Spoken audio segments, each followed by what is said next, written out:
theme talks about topics such as toxicity, masculinity, and all in between. Once getting into a relationship, but it's an intro, so it's not a song. It's a nice intro into the album. Really enjoy it thoroughly, but yeah, and it's kind of distorted, so you kind of get this sense of what the album is going for. But that song leads into Loose Change, which is the next song we will be talking about. And Loose Change talks about how toxic one's relationship can get after a certain amount of time, especially with people being famous, like in the song. It actually describes the pressures of being famous and being in love. And throughout the song, Brent keeps questioning what love is. Honestly, I think that is the biggest takeaway from the song. You can't really tell what love is as him, well, as in the story, because he's so famous. And he doesn't know, he's kind of losing himself. And this is kind of like the opposite of Gravity, which is the next song on the album, because it gives you like the perspective of his inner thinking, and then his thinking for the other person in his relationship on Gravity. But that's what Loose Change is. I think it's a really good song. The video is really good too. But yeah, it just talks about those themes. It also describes the pain of not knowing who you are, kind of like I said, doesn't really know who he is. And he's asking the question, like, what is love? Because love means a lot of things to different people. And throughout the song, you can kind of see him going back and forth on himself throughout the song.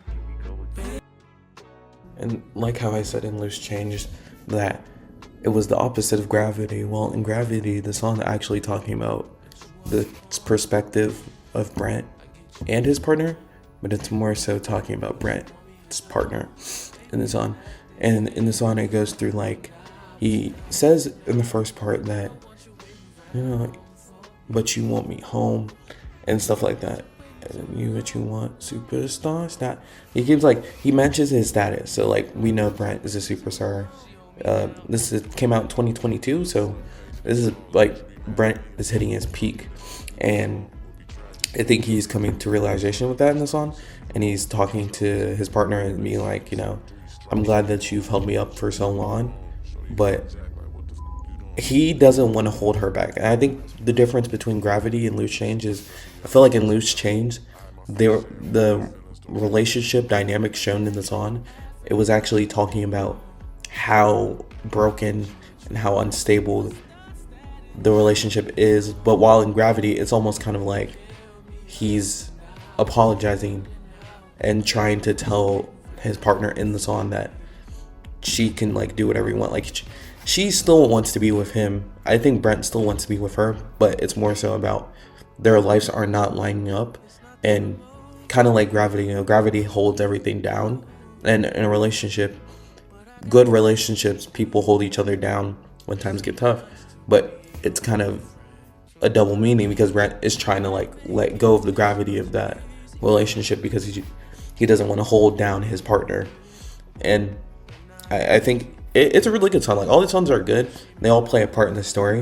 And I think Gravity is definitely one of the tone setters in the story, because from the last two, Villain's Theme and Loose Change, it kind of just, like, it was exemplifying the toxic, you know. I wouldn't use that word. Brent doesn't seem toxic, but that's just the best word I can use to describe the songs. But Gravity has, like, this, it's a happy, like, you know, kind of like send-off song. Not send-off song, but it kind of, like, gives you hope in a way that, like, he acknowledges the good that happened in the relationship. But it's just not for the time because of where their lives are lining up.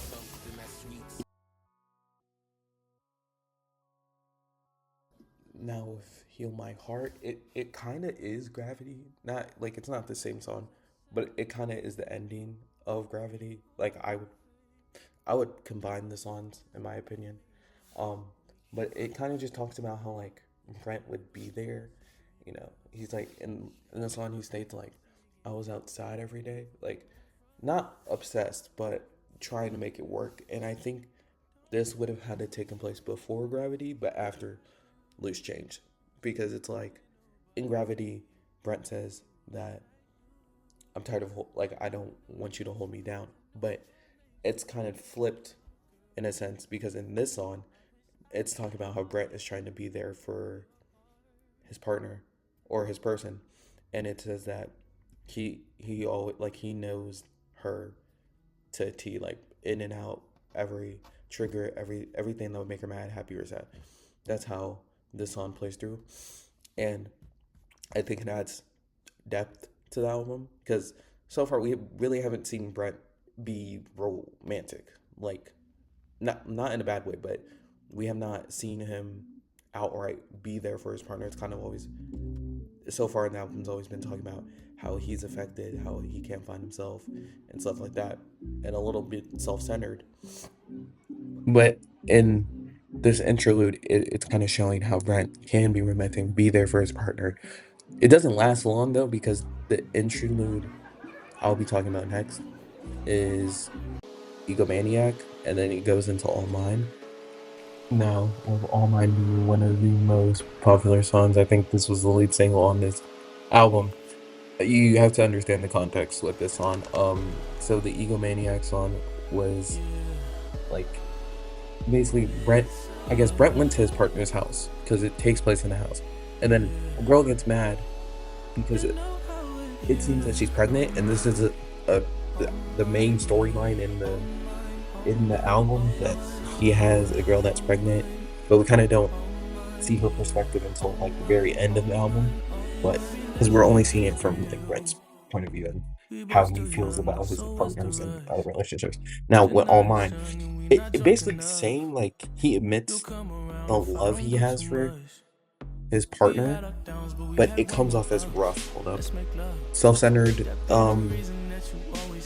He kind of is just like he does everything, but he's just like he's kind of bragging about it in a sense. And throughout the music video, you see this girl sitting there waiting for someone. Clearly, she is waiting for Brent, but Brent never shows up. Or I think Brent shows up for a little bit and then dips. So it's like, are they really having a good relationship? I don't think, I think this may be the girl that is pregnant at the end of the album. But I could be wrong, but I think that's what's the case. But he's basically just saying, like, he's making all these promises, like, that you're forever mine and, like, that the relationship's never gonna end. But it's not really in a romantic, it could be romantic. Like, from a certain point of view, this could be seen as romantic, like, as, like, this is the only one for him. But he's just not showing it enough. And I think in the music video it describes that because he says, like in this part right here, that part right there just screams to me like he expressing his love, but he's not showing it enough. I guess that's what I'm trying to say. How does this play into the album? Well, it kind of ties into all the songs. Like, all the songs have been themed around a certain love, and now Brent shows up drinking emo. He's like, because this song is clearly just about a one-sided relationship. Like, he admits in the song that he's not good, but his love for his partner is just over the top, and I don't know, it makes a good song. It makes a very dialogue song, great dialogue song, but he kind of is not understanding why he's in that, and he kind of just skating by, like, you know, she was gonna come back to me. But that's how the song is, and it plays into the story great.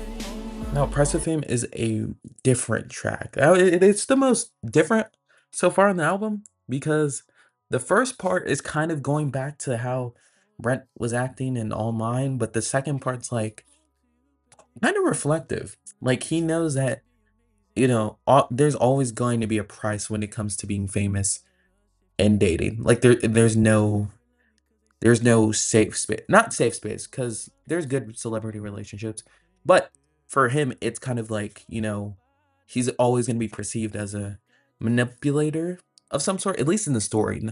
not in real life, in the story. But through all that, it seems that Brent is realizing how flawed he is, but he hasn't gotten to the he hasn't gotten to the point. And throughout it, at the end of the song at least, he's saying, "If you felt what I feel." So I'm clearly in the story, the relationship that's shown throughout the story, they're not both on the same terms. You can see that with All Mine, but and Loose Change. But you can kind of see like Brenton doesn't feel like his partner is understanding where he's coming from, hence why he's not acting the way he is, but hence why he's doing the things he does. Because I felt like maybe he thinks, at least in the story, that if she was in his positions, you would feel the same, kind of pressure and, you know, vulnerability that he's feeling. Because even back when I mentioned in Loose Change that he does not know what love is, because love as a normal person that's not a celebrity is way different than a celebrity love. Like, they're still people at the end of the day. I'm not saying that they're not people, but especially how Brett is an R&B star, so he's gonna have girls over him thirsting in DMs and stuff like that. So it's gonna always bring this kind of a uncertainty into the girl's point of view, and I don't think that she necessarily understands how Brent feels because Brent cannot want all this attention, but he's gonna get it regardless. Um, that's where we're going to the next song, which is Ghetto Gatsby, which I think is the turning point of the album. But But what you he's see in Ghetto Gatsby, which is I think the turning point of the album, see a little bit of narcissism. Now, empathetic narcissism, it's not total narcissism. Because it's Brent is like because I've said before, like he realizes how fame is getting to him. But in this song, he kind of is like not flexing the fame, but he's kind of like, when you see me, I'm probably busy. Like when you see me, I'm not gonna be fully invested. And that is true, because not all like a lot of people aren't gonna be fully invested into a relationship if they know that they're not gonna be able to give it that person that all. But within the context of the song, actually works because Alicia Keys is featured on this. And I think Alicia Keys shows like that the girl is just kind of staying with this. Like, she's obviously not enjoying this, but she's just staying. And I feel like that's a correlation of a lot of people when they're in this type of phase in a relationship where it's like they are sticking with the person even though they're seeing all these flaws. And I think Brett is exposing himself to the flaws, but he's doing it in a way that seems narcissistic because he's like, when you see me, I'll be gone. Like, hold up, I just got all this. But like he says in the song, why do you need me to tell you how you are, right? Like how beautiful, how wonderful you are. And I feel like it's getting to him in the story because it's like, why do I have to do all this when you know I'm there for you? Like I want you. And that's he said it before, empathetic narcissism and villain steam, where it's like he sympathizes with his partner to a point, but he doesn't fully give into it because he's like, I still got to do this. I still got to do this on my own. Now, in wasting time, it's different. And that is the next song we'll go to because it like in wasting time, it seems like we're kind of going backwards. Like that, sorry, that Brent is like, all everyone's on you. So, like, the first half of the album, we kind of never see is the girl getting any attention from other dudes? Is she going out? But in the song, it kind of seems like that Brent is just like, you don't want to waste time with me. You don't want to actually be with me.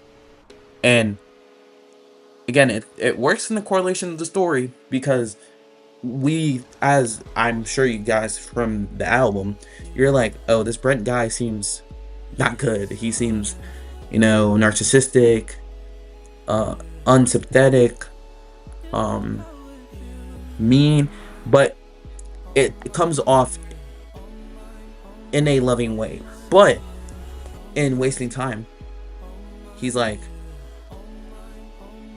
all you want, like, he's giving you space. So it kind of seems to me that they were on a break, at, at least in my head, from like all mine to Ghetto Gatsby. It kind of seems like they're just not really together. I mean, they're together, but it seems like they're taking space from each other.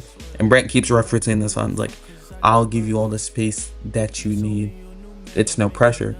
Because Brent has all these outlets, but also the girl does seem like she's gaining attention from being with Brent from other guys. So she's kind of giving into that, and it's like, if you just want to waste time with me, if you want to spend time, waste time with me. Like, it's not leading to anything significant. That's the ultimate goal of this song. I think it's trying to say that when you wasting time with someone and you just see it as wasting time, it's not gonna form a connection. Now, something I failed to mention that I believe was intentional by Brent. I think this song, I think this album was meant to be listened to out of order and see the different stages of a relationship. Because, I mean, if you listen from beginning to end, you think Brent, oh, was a bad person. Whatever happened to him happened. And Angel, not Angel, in the Oblivion skit, he gets into car crash, But if you gotta play it back, it's like a way different story. I think that's what Rolling Stone, he said he apologized in advance if I let you down. So maybe this song is like a beginning, maybe it's like a cautionary warning that like he's not gonna be what the girl thinks she is. Um, it could be different, it could be definitely different. I think that a part of it is this facade he's playing because he's like, hold up. He mentions in a lot of songs it doesn't have to be perfect, but I just love you. But in this, or in this, not in this skit, but towards the end of the album, it's kind of like he just wants the girl, like, but it's in such a narcissistic way. That's like the best word to describe it. Because in the next song, FYTB, he's basically like, why you won't let me do the things I want to do outside of a relationship? And she's always watching my phone. She's always like, you can see the insecurity starting to build up in the album.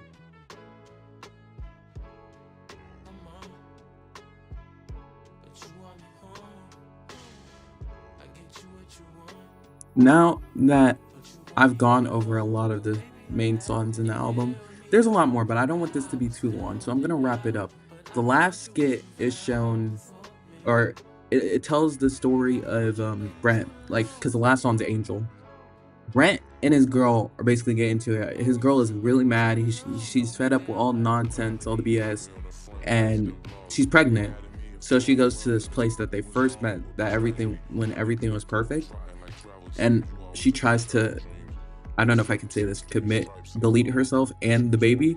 And Brent's driving over there, and he's just driving recklessly because he has to get to, like, he messed up. He's realizing how bad he messed up, so he's trying to make it up to her. Gets in an accident. I'm pretty sure he survives. Like, I don't think he would, but he plays this on Angel, and it kind of says like, hold up. In the end, Brent says, and I quote from the song, "From what I know, you're always here to stay." And then it says, "Don't ever leave my side, girl, I'll die." Now, after listening to the song, because this is the song after the skit, basically, I think, in my own interpretation, this is his way of saying that you're always gonna be with me because I don't want to lose you. And it goes through the whole theme of the album. Like, love is such a dangerous game, especially when you're famous. and it causes a lot of issues. Like, it causes infidelity. You can see in Dead Man Walking, it's pretty confirmed he's cheating in the story. But Brent does a great job of portraying how this isn't unrealistic. This is a realistic thing that could happen to a lot of people. And I think the more and more you listen to the album and you listen into different ways, it could kind of describe how your relationship could be right now, a past relationship, a future relationship, but you never know. So that's my end of the Wasteland album review. Uh, Basically going in depth on how what it means and how the story plays out. I hope you guys enjoyed watching this, and this video is going to be out today. So I see you guys.